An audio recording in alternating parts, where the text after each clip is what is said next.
COP26 enters its 10th and final round of negotiations today. However, there is still no sign of a final agreement between political, social and economic actors. Everyone seems to want to limit global warming under the 1.5 degrees Celsius mandate of the Paris Agreement, but very little action has been taken, and the clock is ticking. We are not there yet on the most critical issues. There is still a lot more work to be done, and COP26 is scheduled to close at the end of tomorrow. So time is running out. The United Nations Secretary-General was more optimistic. However, he stressed that there is no time to waste. We remain on a catastrophic temperature rise track well above 2 degrees Celsius. So net zero pledges require rapid, sustained emissions cuts this decade.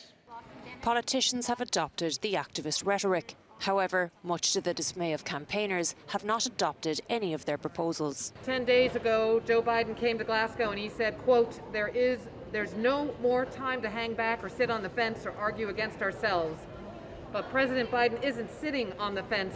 It's worse than that. He's on the wrong side of it. And this is a critical moment in the negotiations. Global leaders will try to maximise this last day to reach a compromise and ultimately avoid turning COP26 into a collective failure to the planet. It's day 12 at the COP26 here in Glasgow, and as one negotiator put it to me, we have come a long way in the last 2 weeks, but we still have a long way to go. And although negotiators and participants alike are on the brink of exhaustion, today will be a crucial day. In fact, it will probably be the most important day of the whole summit. It will be the day we will see 200 countries put the finishing touches, or try at least, on the Glasgow text.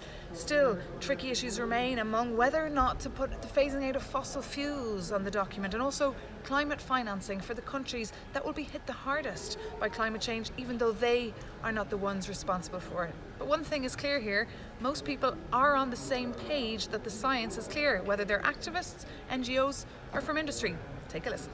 If there's any hope to address this effectively, nobody can do it alone. Governments can't do it alone, business can't do it alone, and civil society can do it alone. But if we get all of those pulling in the same direction, we can certainly make a difference. I would say that the call for countries to revisit 2030 targets to align to 1.5 is vital. I would highlight that a mention to phasing out fossil fuels and fossil fuel subsidies would be fantastic, because would connect these discussions here with discussions in the G7 and G20, and the call for nature, for countries to take into account nature to keep 1.5 alive. I think then we will be starting to respond to the streets. That we are getting some concessions, but clearly they will never be enough. And it's not all about the concession reached on Friday evening. It's about the concessions that will come in the months and the weeks and the years that follow that will make a difference. But fundamentally, we have to measure the effect of our mitigation strategies. If we don't, we'll all be patting ourselves on the back saying we're doing a great job, but actually nobody knows what we're doing. And there's no way of measuring it, and there's no way of reporting it, and then nobody's going to believe it. So the eyes of the world will be on Glasgow today, and perhaps tomorrow, and perhaps into Sunday, to see what kind of deal is clinched and whether Glasgow and COP26 was a success. For Euronews, I'm Maeve McMahon in Scotland.